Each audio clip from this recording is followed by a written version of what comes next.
de l'Assemblée nationale et camarades candidats pour moi-même, Christophe Bosso et Modeste Bati.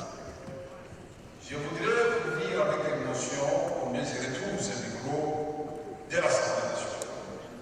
Ça m'a beaucoup manqué.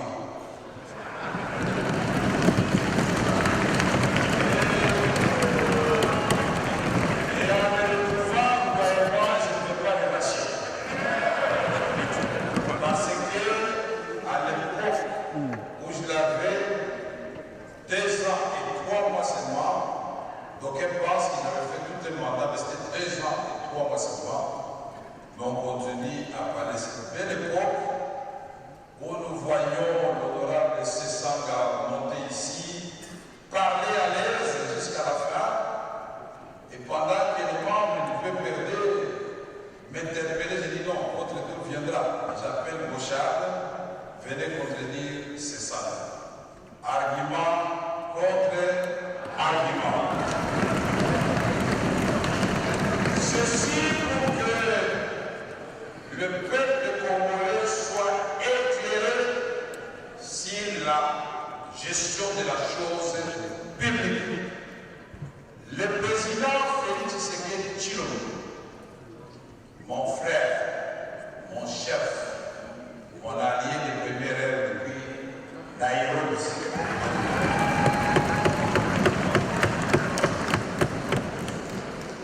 Nous avons démarré la campagne de façon extraordinaire. Sous la pluie, nous avons même demandé au général Kassongo de nous casser pour ouvrir la route. Et finalement, acquis triomphalement au chef de l'IDPS par Jean-Marc Aboun et Sieur Augustin Kabouyesi. C'est le début, c'est la paternité. Mais je voudrais saluer aussi l'ingéniosité du chef de l'État, qui au départ n'avait pas la majorité, a pu, grâce à sa vision, convaincre nos collègues que je salue chaleureusement, qui sont venus de FCC, parce que tous, finalement, nous sommes les enfants de ce pays pour constituer l'union sacrée qui est devenue désormais notre famille politique.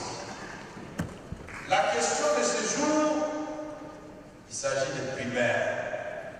Ceux qui ne savent pas les primaires, c'est-à-dire celui qui va gagner sera le seul candidat de l'union sacrée après-demain au poste de président de l'Assemblée nationale. C'est un moment important. En réalité, c'est aujourd'hui que vous allez vous exprimer. Avant de continuer, je voudrais ici réaffirmer haut et fort, puisque dans notre pays, j'ai constaté une chose. On aime beaucoup les flatteurs. On aime beaucoup les chants. On aime beaucoup les gens qui gesticulent. C'est pas mauvais. Mais si à cela on peut ajouter l'énergie pour produire une action et apporter des changements, ce serait mieux pour la concrétisation de la vision du président de la République, Félix Antoine Tshisekedi Tshilombo. Donc nous serons là, tout en étant loyal au président de la République démocratique du Congo, et cela ne souffre de l'ombre d'aucun doute, puisqu'il est fait par d'eux-mêmes au commencement des études. Ensemble, on est passé par beaucoup de péripéties. Le prophète des malheurs ont prophétisé, quand même se dit, il va entrer dans l'opposition. Quand même, bon voilà, il va refuser. J'ai été vice-premier ministre de l'économie par la volonté du président de la République, mais grâce à Dieu aussi. Nous sommes de cette race de personnes, même quand vous nous mettez comme huissier, nous essayons de faire ce travail de huissier avec le maximum d'énergie et d'intelligence que Dieu nous donne. Il était le cabinet, beaucoup de gens commençaient à croire qu'il était le cabinet, c'est le poste de président. La loyauté n'exclut pas l'efficacité.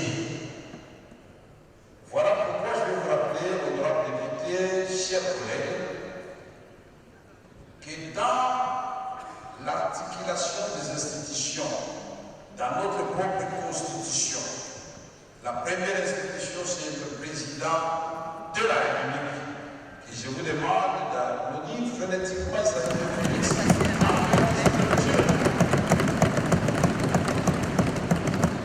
La deuxième institution, c'est l'Assemblée nationale. Et je vous demande de nous applaudir frénétiquement. Nous sommes tous le numéro 2 de ce pays. La troisième institution, c'est le Sénat. Je vous demande d'applaudir aussi. Le gouvernement, c'est la quatrième institution. Et les cours et tribunaux constituent la cinquième institution. Et alors, notre mission, en acceptant cette candidature, c'est d'abord redorer l'image de l'Assemblée nationale, pour lui donner ses lettres de noblesse. L'Assemblée nationale, c'est la représentation du peuple. Nous méritons respect et cette institution doit prêcher par l'exemple. Redorer l'image de l'Assemblée nationale, c'est la façon aussi de conduire le débat. La démocratie, oui. La contradiction, oui. Mais les invectives, non. Et je vous préviens maintenant, tous ceux qui veulent voter pour moi, que je ne vais pas vous flatter pour vous dire que quand je tiendrai ce micro-là, que vous soyez de l'opposition ou de la majorité, nous devons avoir un pacte qui découle de la Constitution. Le président est irresponsable devant la Chambre. Ne demandez pas des comptes au président de la République. Demandez des comptes au gouvernement. Ce n'est pas très compliqué. Vous n'avez qu'à poser la question à François Mamba, à Alisaka Bomanga et les autres dépôts, les gens de Sekoussa. Quand je l'avais dit, ils étaient fâchés. Mais finalement, ils ont compris. Le président ne gère pas le pays au quotidien. La Constitution vient du Premier ministre responsable de l'accomplissement de son gouvernement devant les honorables députés, c'est-à-dire devant la Chambre basse. Et fait de chaque ministre chef de son département et il en répond devant l'Assemblée nationale. Voilà pourquoi nous allons renforcer le contrôle parlementaire, puisque dans le passé nous l'avons fait. Nous ne parlons pas en l'air. Dans le passé, ici, vous avez vu, Maître Koulou a failli passer, il était ministre près de la présidence, et pourtant de ma famille politique, le PPRD, mais nous avons dit, il ne faut pas qu'on fasse porter les erreurs d'un ministre au président de la République. Parce que beaucoup se cachent derrière le président de la République. Quand le président de l'Assemblée nationale interpelle le ministre, ah non, monsieur le président, ce monsieur-là commence à être opposant. Non. Il s'agit de deniers publics. Il s'agit du programme que vous avez amené ici et adopté par l'Assemblée nationale. Nous allons suivre ce programme à la loupe. Nous allons l'évaluer et nous avons fait des recommandations au chef du gouvernement, Madame la Première ministre, pour dire pour tel secteur, ce ministre en tout cas, nous voyons qu'il patauge ou qu'il régresse. C'est notre rôle. Le contrôle parlementaire veut dire aussi, et le professeur Bat l'a dit à juste titre, la Cour des comptes est sous la tutelle de l'Assemblée nationale. Les rapports de l'IGF sont déposés tout aussi bien auprès du président de la République, mais s'ils ne sont pas déposés à l'Assemblée nationale, c'est un manquement. Mais nous demandons qu'ils soient déposés ici pour que les députés, dans le cadre d'une mission renforcée, voilà les meilleures façons de combattre l'impunité. L'Assemblée nationale, c'était au lieu de savoir et au lieu de débat. Je ne peux pas m'expliquer qu'un 5 ans, je n'ai pas pu ici venir expliquer, vous l'avez même pas interpellé. Et ils sont nombreux comme ça. C'est pas normal. Qu'est-ce qui se passe? Chaque mercredi. Et quand il est chez nous, convoquerons les membres du gouvernement secteur par secteur pour suivre l'accomplissement de leur mission. La complicité avec les contrôles supérieurs qui représentent l'Assemblée nationale, l'inspection générale des finances qui fait déjà du bon travail, la Cour des comptes qui, à son temps, nous avions renforcé, nous l'avions équipé, nous avions donné des véhicules, on a même fait l'extension des bâtiments, et aujourd'hui, il y a même une salle qui porte le nom de Vital Carrère. Moi, je ne suis pas en train de vous promettre. J'ai eu la chance d'avoir été président de l'Assemblée nationale. Je vous montre ce qu'il avait fait. Le député national ne sera plus ramassé dans sa maison comme un vulgaire personnage. Il a discipliné. Le procureur général doit m'écrire et motiver sa demande d'élever des immunités. Si la motivation ne convainc pas la plénière, je vais lui répondre oui, non. On ne lève pas l'immunité. Je ne dis pas à l'air, Jean-Claude Verbe depuis à cette salle, du mandat de Thérèse Mémoire, du Sanga Bongala, j'ai eu beaucoup de demandes d'élever l'immunité ici dans cette salle.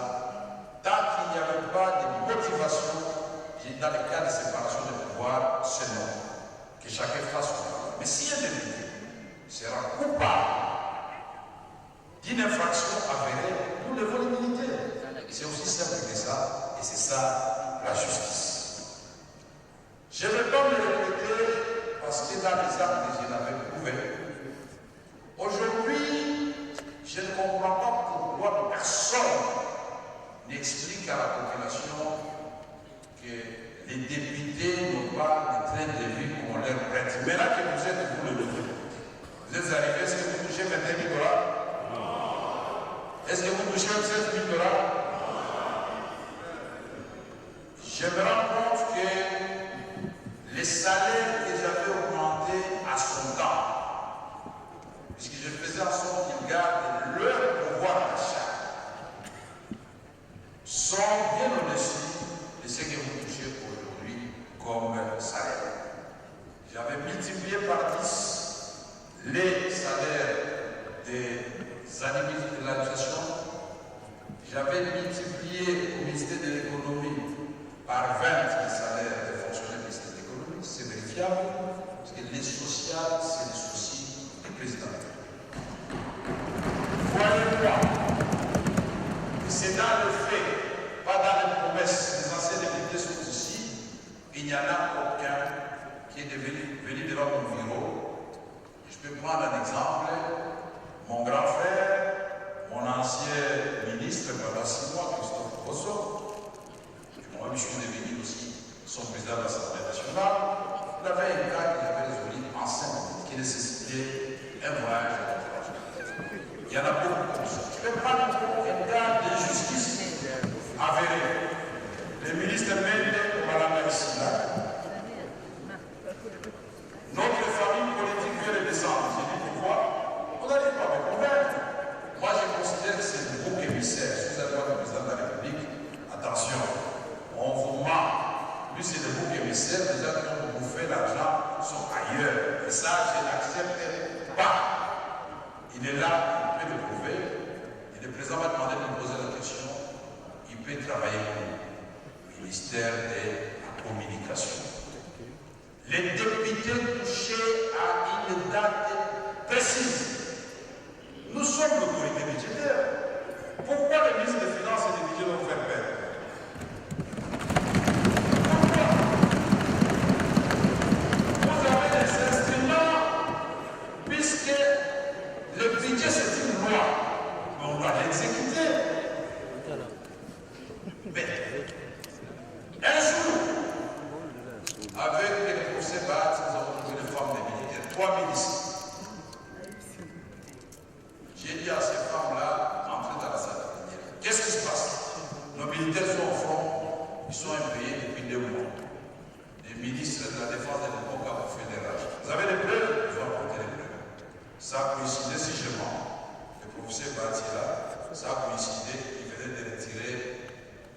salaire de député. Nous devons savoir nous oublier parfois pour le peuple. J'ai demandé que maman, on paye aujourd'hui jusqu'à 2h du matin. On a payé les femmes des militaires. Et j'ai téléphoné au ministre des Finances et du Budget.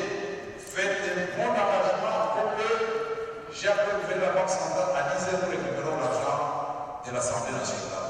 Jean-Claude Massard, voilà, il est là. Il avait payé à 10h de la nuit. C'est ça qui c'est l'autorité. Nous avons fait la diplomatie parlementaire. Nous avons fait plus de 27 pays au monde, y compris le Rwanda qui gagne. Avec mon grand frère Léon Kemouadon. Au début, il avait peur du Nord. Je comprends donc nous allons à Kigali, on va nous tirer, nous allons dire que vous là, vous êtes méchants, vous êtes agresseurs, vous tirez chez nous, et nous venons vous le dire en face. La géographie vous commande d'être là, mais si vous voulez que nous vivions en paix, retirez-vous de notre pays et les choses vont aller de l'avant. J'ai pris la parole au Congrès. Députés et Sénat, vous en avez eu pour leur compte, et ça fait date. J'ai été au Burkina Faso, j'ai été à l'Italie, j'ai présidé le Parlement mondial, j'ai été à Madrid, j'étais partout. Bref, la diplomatie parlementaire va venir. Vous allez voyager, pas les mêmes, mais j'ajoute des éléments. Pour les vacances parlementaires, c'est votre droit. Moi, j'avais instauré, c'était respecté. Si ça ne se trouve pas dans les budgets, il faut l'ajouter. Il faut qu'à chaque voyage parlementaire, à l'époque, moi, je donnais 10 000 $. Je ne sais pas combien on donne maintenant. Parce que les députés, la redevabilité, quand rentre dans ce budget.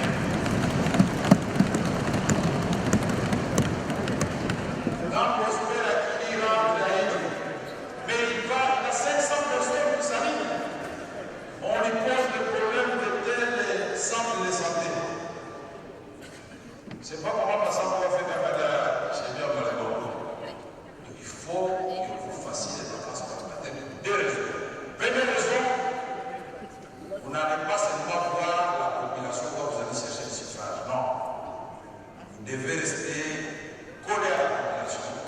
Vous nous ramenez des rapports parlementaires et dans mon cabinet, si vous faisiez la population chez Maître Maillot, il est devenu député aujourd'hui. Et ces rapports étaient présentés en plénière.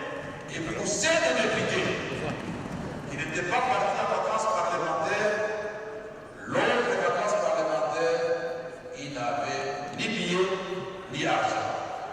Les Quinois bénéficiaient des mêmes avantages, parce que c'était compliqué. On a pris la distance la plus élevée, la plus coûteuse, c'était Goma Bukavu ou Lubumbashi. On a dit qu'on donne une moyenne, on donne à tout le monde, indistinctement. Maintenant, on aura les députés. Votre mission aussi, c'est d'élaborer les lois. On appelle ça proposition de loi. Vous en avez le pouvoir. Si les réformes traînent du côté du gouvernement, vous faites des votes ici, faire des propositions. Mais aussi, notre travail, c'est d'examiner le projet de loi qui vient du gouvernement pour les adopter avec nos amis du Sénat. Et je voudrais souligner ici qu'à mon temps, jamais, vous allez poser la question à mon aîné, jamais je ne l'ai humilié en disant l'Assemblée nationale passe en force. Non. J'arrivais toujours à trouver un terrain d'entente avec lui pour que nous adoptions les textes dans les mêmes termes. Pour garder l'harmonie entre les chambres, bien que la Constitution donne à l'Assemblée nationale le pouvoir de se passer de la vie du Sénat. Mais c'est une façon de respecter les gens. Nous voulons dire aussi qu'ici, là, les débats sur les thèmes d'actualité, en commençant par l'agression dont est victime notre pays, ces débats-là doivent avoir lieu et sans cacher quoi que ce soit pour que les gens, les Nord Kivu, les Sud Kivu, de l'Ituri et de l'ensemble du pays et le reste du monde puissent comprendre que le Congo est effectivement victime de... Oui, bah, ça fait 17 minutes, je suis encore à 12. Alors, pour que le monde entier comprenne que nous sommes victime d'une agression avérée. Honorable Président, c'est un grand jour. On n'aura pas une autre occasion. J'ai regardé ma montre, je suis à la 12e minute pour m'arrêter. Alors que mon père fait 17e. Alors donc, ce débat-là est très important pour moi. Il faut donner aux députés des éléments de langage. Des éléments de langage. Insulter, ça ne sert à rien. Mais quand vous articulez très bien, vous montrez la misère des Goma, la misère des Rutshuru, des Bassissi, des Drodo, des partout là-bas, des Chabunda, des fils Baraka, de l'Équateur, des Mongolo et consorts, les gens vont comprendre qu'effectivement on ne doit pas jouer. Nous devons tous nous unir comme un seul homme pour faire face à cette agression derrière le commandant suprême Félix Antoine Tshisekedi Tshilombo et derrière le gouvernement de la République parce qu'il doit y avoir une collaboration interne institutionnelle. Je vais exhorter le président de la République comme à son temps d'instaurer l'espace interinstitutionnel où les chefs des institutions se rencontrent et ceci découle de l'article 68 de la Constitution. Le président et les garants pour recevoir ces institutions pour que le président ait le suivi de tout ce qui se passe dans le pays sans se mêler dans la façon de le faire. Il a le droit, puisqu'il doit répondre après son mandat au peuple congolais. Ici, la femme. Jamais la femme ne se sentira ni marginalisée dans ce stade, ni humiliée. Vous serez respectés, mesdames. Les jeunes, je confie votre vivacité, votre audace pour porter haut le flambeau de la République démocratique du Congo. Avec toutes les richesses que nous avons, on peut faire des miracles. Au niveau du PCR, nous n'avons pas attendu. Quand le président a commencé son discours, il a fait 6 priorités. Les voici traduits en actes. Et nous avons eu le privilège de les remettre et de remettre à Madame la Ministre comme contribution.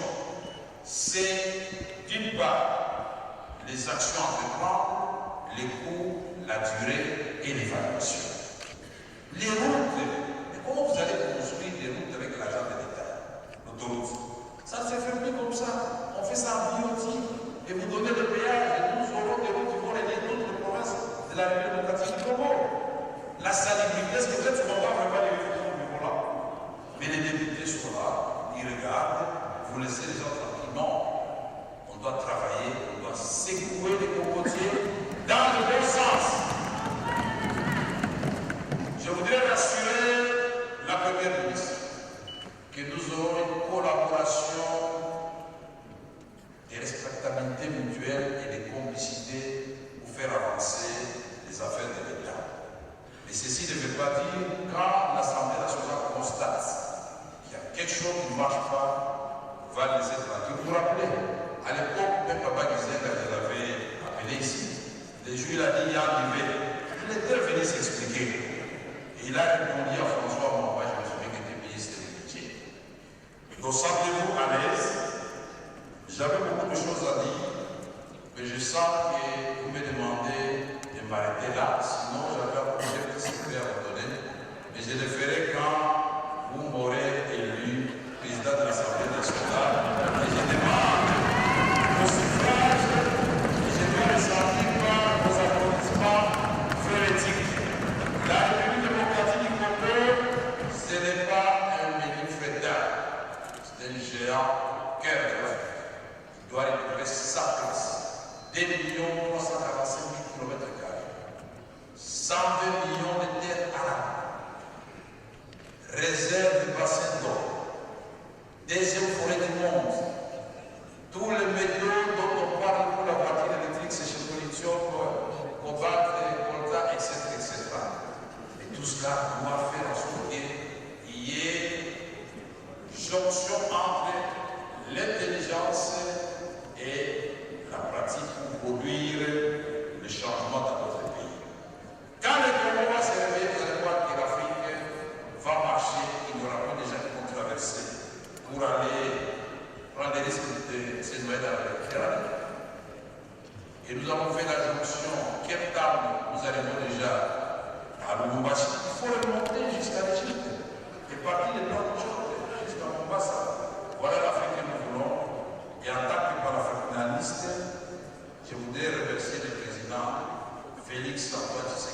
Chilombo, lui qui a eu le courage d'affirmer aux réformes de justice dont j'ai d'autres pays, lui qui a expliqué au monde entier grâce à sa vision que si vous laissez les Congos tranquilles, les Congos constituent déjà 50% des solutions, que ce soit les changements climatiques, que ce soit la faim dans le monde, il résorbe 2 fois le déficit alimentaire mondial, que ce soit la crise d'eau, en 2050, ce sera catastrophique.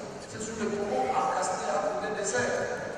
Monsieur le Président, merci beaucoup de nous avoir compté parmi vos candidats. Il y a des éléments que je ne peux pas dire ici parce que je suis un homme d'État tout simplement. Et je suis candidat comme les autres candidats. Que les meilleurs l'emportent, mais je demande vos suffrages. Et après ça, je vais garder la même humeur, je vais saluer tout le monde et je resterai loyal au président de la République que je gagne et que je perds. Merci beaucoup.